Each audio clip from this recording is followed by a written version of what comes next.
विधिमंडळात आमदार राजेश क्षीरसागर यांनी मांडला ड्रग्ज विरोधातील गंभीर मुद्दा। महाराष्ट्राच्या विधिमंडळ अधिवेशनात आमदार राजेश क्षीरसागर यांनी राज्यातील अंमली पदार्थांच्या वाढत्या विळख्याबाबत उपस्थित केलेला तारांकित प्रश्न हा केवळ एका लोकप्रतिनिधीचा मुद्दा नसून राज्यातील लाखो पालकांच्या मनातील चिंता आणि अस्वस्थतेचे प्रतीक ठरला आहे। अंमली पदार्थांच्या व्यसनामुळे उद्ध्वस्त होत चाललेली तरुण पिढी हा महाराष्ट्राच्या भविष्यासमोरील गंभीर सामाजिक धोका बनत आहे। या प्रश्नाची दखल घेत मुख्यमंत्री देवेंद्र फडणवीस यांनी सभागृहात कठोर कारवाईचे आश्वासन दिलं। गेल्या काही वर्षात ट्रकचे जाळे मुंबई, पुणे यांसारख्या महानगरापुरते मर्यादित न राहता कोल्हापूर, नाशिक, नागपूर तसेच ग्रामीण भागातील शाळा महाविद्यालयापर्यंत पोहोचल्याचं चित्र दिसत आहे। एमडी, गांजा आणि विविध प्रकारच्या सिंथेटिक ड्रग्जची वाढती तस्करी व विक्री ही चिंतेची बाब ठरत असून यंत्रणांच्या कार्यक्षमतेबाबतही प्रश्न उपस्थित होत आहेत। अंमली पदार्थांचा हा व्यवसाय केवळ स्थानिक पातळीवर मर्यादित नसून त्यामागे मोठे आर्थिक हितसंबंध आणि आंतरराष्ट्रीय नेटवर्क असल्याचं विविध कारवायांमधून समोर आले आहे। अशा परिस्थितीमध्ये आमदार राजेश क्षीरसागर यांनी विधिमंडळात हा मुद्दा उपस्थित करून सरकार आणि संबंधित यंत्रणांचे लक्ष वेधण्याचा प्रयत्न केला। तरुणांना नशामुक्त करण्यासाठी आमदार राजेश क्षीरसागर यांनी विधिमंडळ अधिवेशनात उपस्थित केलेला प्रश्न एक प्रकारचे धाडसच म्हणावे लागेल।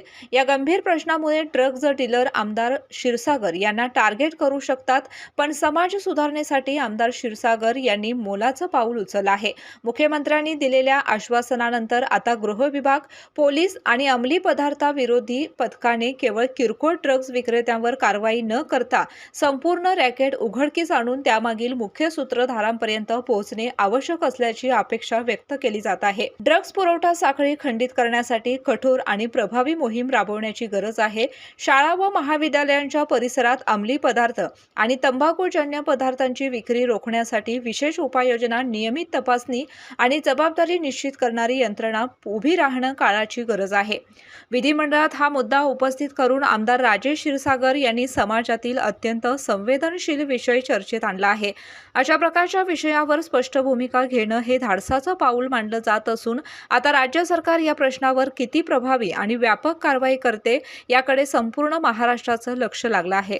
पूर्वी कुठेतरी ही गांजा विक्री केली जायची, पण कोल्हापुरात आता अध्यक्ष महोदय टप्प्याटप्प्यावर गांजा विकला जाऊ लागलेला आहे। 2-3 स्पेसिफिक प्रश्न आहेत।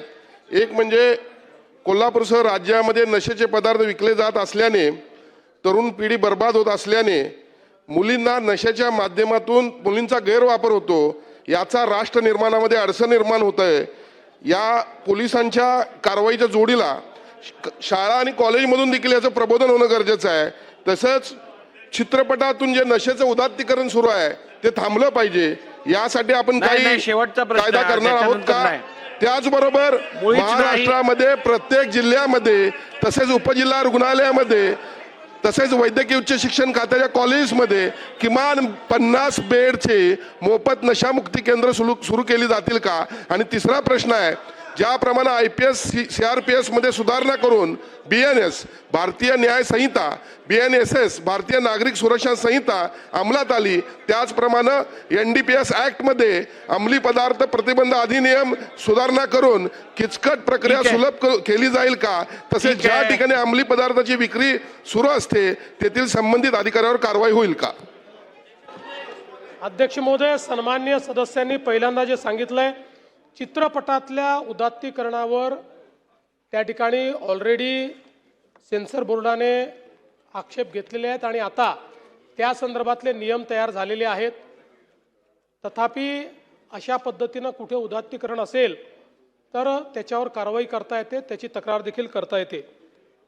आपण जे नशामुक्ती केंद्राच्या संदर्भात सांगितलंय, मी whole of the government approach जो सांगितला याच्यामध्ये आपण जे काही विभाग आहेत म्हणजे याच्यामधलं सार्वजनिक आरोग्य विभाग आणि सामाजिक न्याय विभाग या 2 विभागांना हेच काम दिलेलं आहे की त्यांनी प्रत्येक जिल्ह्यामध्ये नशामुक्ती केंद्र तयार होतील अशा पद्धतीनं रचना उभी करायची आहे। त्यामुळे निश्चितपणे ते केलं जाईल। जो काही NDPS ऍक्ट आहे या कायद्यामध्ये सुधारणा करण्याकरता केंद्र सरकारने कारवाई सुरू केलेली आहे। महाराष्ट्राने देखील त्या संदर्भातले आपले जे सजेशन्स आहेत ते केंद्र सरकारकडे पाठवले आहेत. मुलींसाठी सर्व स्वतंत्र सुविधा असणारी एकमेव अकॅडमी म्हणजे राजर्षी शाहू करिअर प्रबोधिनी. ग्राउंड सराव, लेखी परीक्षेचा सराव, अभ्यासिका आणि ग्रंथालय यासोबतच प्रभावी अनुभवी मार्गदर्शन.